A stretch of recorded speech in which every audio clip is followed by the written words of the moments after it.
Welcome back to another episode of the Investor Professor Podcast. This is Dr. Ryan Peckham, and this is episode 118. Well, like sand through the hourglass, so are the days of our lives. And it has been an absolute soap opera with so much going on in the market with Sam Altman and OpenAI and Binance and just so many of these market stories. AI, artificial intelligence, Binance with cryptocurrency. It was a shortened market week because of the holiday. So let's kind of dive in and explore these two soap operas and see where we're at. So get your mind right and let's get to work.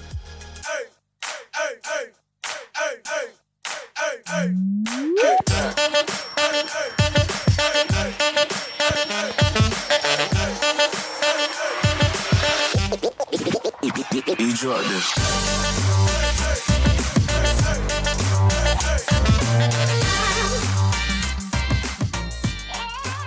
Okay, well, welcome back to the show, everybody. Thanks again for joining us today. You know, I was worried. You have these shortened market weeks. I'm like, man, there's not going to be that much to talk about. But would I ever think that I could use the soap opera line like sand through an hourglass?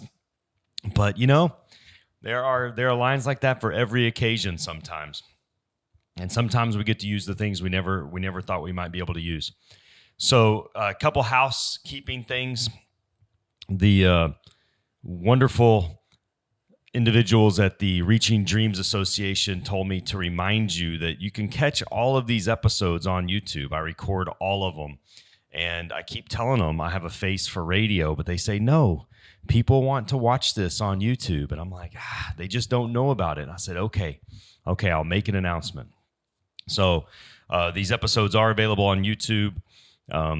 Also, our Instagram page just crossed 4,000 followers, which is pretty remarkable, seeing how we started with 0 just a short time ago. So excited about that. Got YouTube, all the platforms. We're growing. Seems to be going well. I think I mentioned it at the very end of the last podcast, but we just hit the top 5% of podcasts worldwide, which I started looking at that. I didn't realize there's over 3.2 million podcasts out there, which is just seems like a crazy number to me. I don't really have any context for that. I guess I need to figure that out. But 3.2 million podcasts out there. It means we're in the top 166,000th, which you're like, wow, top 5%. And they're like, that's, you know, the top 166,000th podcast. I'm like, okay, well, and we all need a reality check. And so there we are. But we do appreciate the support as always. And this has been fun. And as we've evolved and we're looking at kind of doing some different things next year. So we're mapping that out as far as like different episodes, different content. So try to get something. If you have suggestions, do not be afraid to DM us or send us a message or whatnot, and we will definitely take that into consideration. So it's always fun to kind of see how the show evolves. And so, you know, I mean, I say it throughout the year, but as we get closer to the end of the year, you know, it's a good time, and especially with this Thanksgiving week, to think about the things that you're thankful for and the opportunities that you've had, and just putting that work in and just being grateful as we kind of head into the holiday season, but also think about all the things you've accomplished this year and think about your goals and what those goals are going to look like for 2024, and start thinking about building that map on how you're going to achieve those goals in the new year. And it's absolutely amazing. You never know what each year is going to bring. At this time last year, I remember the episodes we were making and how painful the market was and how much better the market seems to be doing right now. Just a word of caution, the market is still overbought. And so, you know, with myself and my strategies, I mean, that's me looking to kind of trim some positions, take some profit, and then also just kind of keep my list together of what I want to purchase or what the companies I want to invest in if they come down a little bit. So it doesn't mean that, any of these companies are bad or that we're looking at. It just means that, you might be buying in when everybody else is buying in. So if you can save a couple percentage points, even if we just have one or two bad days, it makes a big difference long term, or can. So I named this episode Soap Opera because we got two soap operas going on right now. We have the OpenAI soap opera, and now we have the Binance crypto soap opera going on. And I knew last week when I recorded the episode about OpenAI and Sam Altman leaving, I figured that thing would be out of date relatively quickly. I just didn't realize it'd be out of date in like 3 hours or 5 hours or, whatever it was. But man, that was a roller coaster this week. So as of the recording of this on, November 26th, Sam Altman is now back at OpenAI. And part of the reason of this is that, all the other employees, basically 90% of all the employees said that they would leave if he wasn't reinstated. Now that is pretty tremendous. And he also had a pretty amazing offer, which was in the episode last week, I mentioned that Microsoft had a very large investment in OpenAI. And they basically said that, hey, you can come to Microsoft, you can start a whole new division. We'll pay you a pretty tremendous amount of money to do so, and you can hire whoever you want. So basically, those 90% of employees said that they would leave OpenAI and follow him over to Microsoft in that new division, which would basically have made OpenAI just another. It would have just made OpenAI under Microsoft's umbrella. And so part of him going back was the fact that the board members that voted him off the island, so to speak, on this, I guess I could have used a Survivor reference. The board members that voted him off had to resign. And so as part of him coming back, they're going to do a new board, and they're going to do a larger board. And I would guess that Microsoft's going to have somebody on that board to represent Microsoft and their interests. If you'll remember, I said that they found out that he was going to get let go 1 minute before the general public did, which is also unprecedented. The board said that they let him go for lack of communication, but this past week when employees and shareholders and just every other group, media, were asking him to give them examples of when he was not being candid with the board, they couldn't produce anything. They had no evidence to back up what they were saying. And so there will probably be some kind of investigation. There'll be all kinds of stuff. But this is really, it kind of shines a light on this new industry and kind of how Wild West it is, in the beginning, which is what kind of happens to a lot of industries, as we'll discuss when we talk about crypto and what we've seen with FTX and Binance and kind of this, these new types of companies. I mean, it is a little bit, they're new. I mean, they go through changes, and changes happen very quickly, and so we'll see. We'll kind of see where this goes, but hopefully this will produce stability at the company.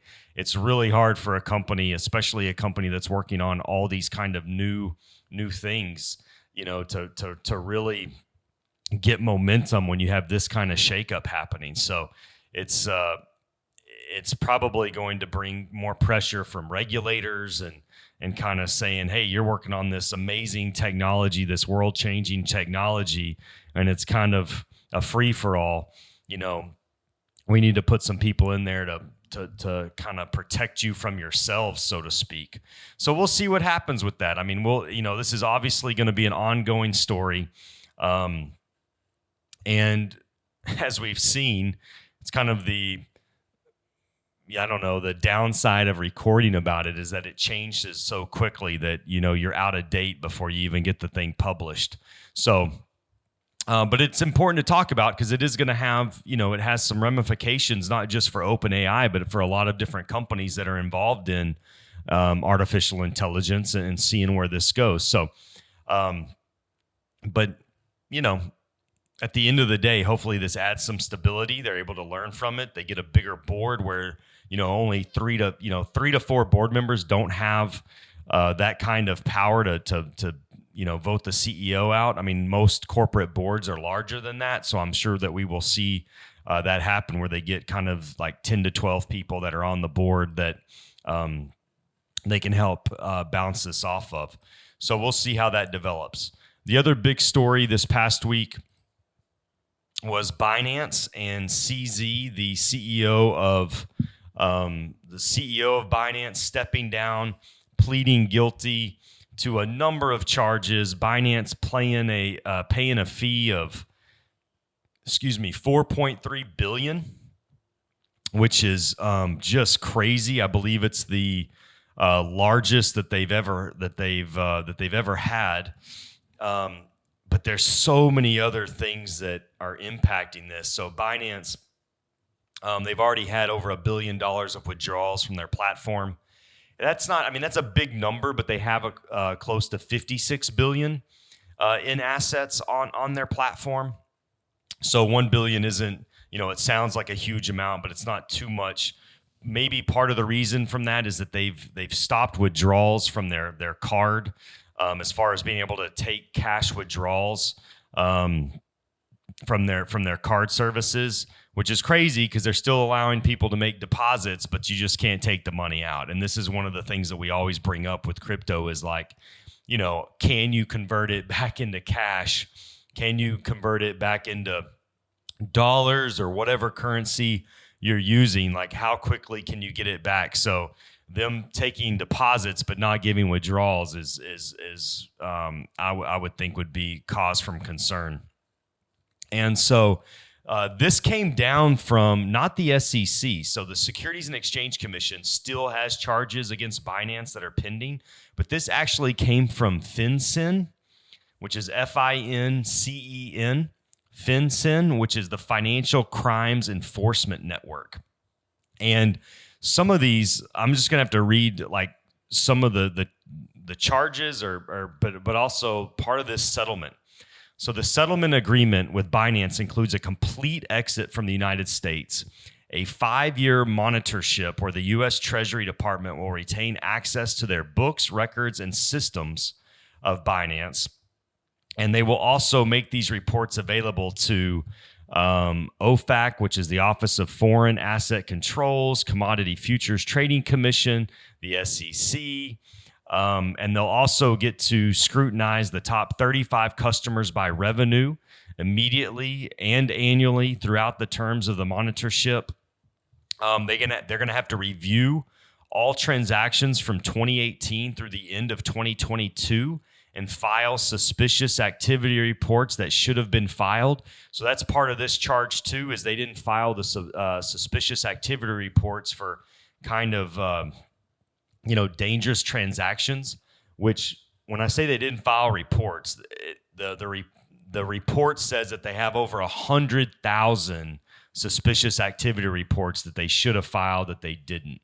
That is a massive number, obviously. And they also had a lot of criminal conduct. There was a message board, an internal chat with the Binance compliance employees that said that they needed a banner that said, "Is washing drug money too hard these days? Come to Binance. We got cake for you." And so when you look at some of their customers, I mean, it's really the bad criminal organizations of the world. It's ISIS, it's Al Qaeda, it's Hamas. I mean, like they've been linked to helping money launderers and ransom attack people from Iran, North Korea, Syria, just all these, places where when you hear people talk about crypto or Bitcoin and they say, wow, you can use that to do, real harm and do pay for things you can't normally pay for. And Binance, it was really at the forefront of that. Terrorist organizations, I told you, ransomware, I think child trafficking, fraud, scams, just all of these things. And so even though they're going to have a future, he did step down. CZ stepped down. He still hasn't been sentenced. So he's asking the judge to let him leave the country. before and then come back for sentencing, which I'm not sure they're going to do that because obviously, if you let him leave the country, the likelihood that you'll get him back is probably slim to none. I mean, he would probably run and and not come back, So, but it's interesting because the new CEO said that they will continue to meet and exceed the expectations of stakeholders while achieving our core mission, the freedom of money. And so I always find it interesting, these companies, they get in trouble and they go back to their mission statement. It's always this real grandiose, it's a bunch of business terms, put together. And we talk about stakeholders and we talk about transparency and doing good and all those kind of things. And you sit there and go, geez, I mean, like this company was doing some pretty shady stuff. That's a technical business term, shady stuff. CZ was released on a $175 million bond. And so, it's,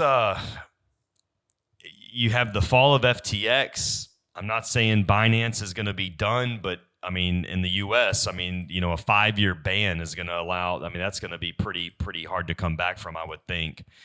Somebody's probably going to come in, but the nice thing about this, especially if you're a supporter of crypto and you believe in the future of crypto, this is actually could be a good thing because you have FTX, you have Binance, the two largest exchanges coming down. This is going to allow somebody else to come in, do it right from the start. Regulators, it won't be kind of new, maybe Wild West. There'll be some regulations from the get-go that should help protect customers. CZ, when he talked about this, he said that he would like to report that, that they weren't commingling users' money or using it for different purposes, which was kind of a shot at FTX because that's what they got caught doing.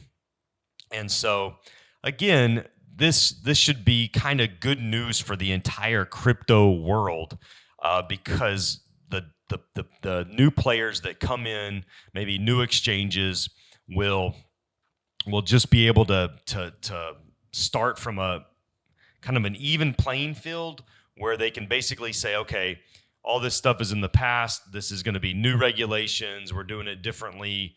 And it'll maybe legitimize it a little bit. So we'll have to see what happens with that. We'll have to see if that really does come true. But the fact that the two, leading contenders for the crypto world exchange-wise, Binance and FTX, have now been kind of knocked off their pedestal here, should allow for other players to come in. So again, both of these stories we're talking about this week are definitely, even though they're front and center, they're definitely not resolved completely. And so we'll have to see what ends up happening here. But you can go look at I'm reading this stuff off the Justice Department website. Justice.gov. This isn't from, some kind of hokey website. I really haven't gone to the Department of Justice to read about cases before, especially on the show. But it's this is real deal. This is real deal. And so I think his sentencing is February 23rd. So CZ's sentencing is February 23rd. We'll see what he actually gets. There's I don't know, different. I'm reading about what his prison sentence could be. It's different depending on which website you go to. So we'll just have to see when he's actually sentenced. But pretty interesting stuff. Also, yesterday or this weekend, we had Black Friday. Tomorrow's Cyber Monday. And the market's going to key off that this week. Are consumers still spending? Are they pulling back? What is the consumers looking like? It looks like, hold on, let me get the exact number. But it looks like Black Friday was actually pretty good. I think we had $9.8 billion spent in the U.S. on Black Friday. That's up 7.5% from 2022. And so surging demand for electronics, televisions, smartwatches, audio equipment. Most of the shoppers did their browsing and buying on their phones, with mobile purchases accounting for $5.3 billion. which that's pretty incredible that people are actually shopping on their phones, which will be good for some of the companies that we discuss. I'm sure a lot of that was done through Amazon. I'm sure if they were small retailers, that's going to help Shopify, right? Our company Shopify that we discussed, that is basically the online shopping cart. So when you put something into your cart, that's usually the back end of a website. So Shopify probably had a record day for them. And so you look at MasterCard, Visa, American Express. We already talked about how we crossed $1 trillion in credit card debt. So what's one more Black Friday to throw on top of that, right? So the other thing that shoppers used a lot of was that buy now, pay later. So we discussed that in an episode, buy now, pay later. So just be careful if you partook in some of this, to make sure that you pay things off so you're not paying the credit card interest. Again, buy now, pay later, using your credit cards. Interest rates have gone up, which means they have raised the amount of interest that you're more than likely paying when you do buy now, pay later or using your credit card. So make sure that you're aggressively paying down any credit card debt you have or any debt that you have, because it's going to get more expensive over time. So, all right. Well, that seems to, we need to wrap this up this week. So we talked about OpenAI. We'll see what happens with them. We talked about Binance. And as we get into the holiday season, again, be thankful. Think about what you're appreciative of. Think about the goals that you've already achieved this year. Start mapping out the goals that you have for next year. We will spend a lot more time on this in the month of December.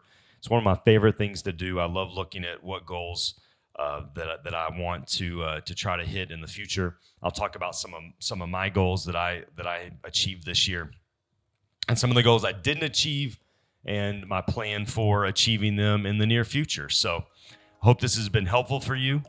Don't mistake activity for achievement, and I'll see you next time. Thanks, everybody.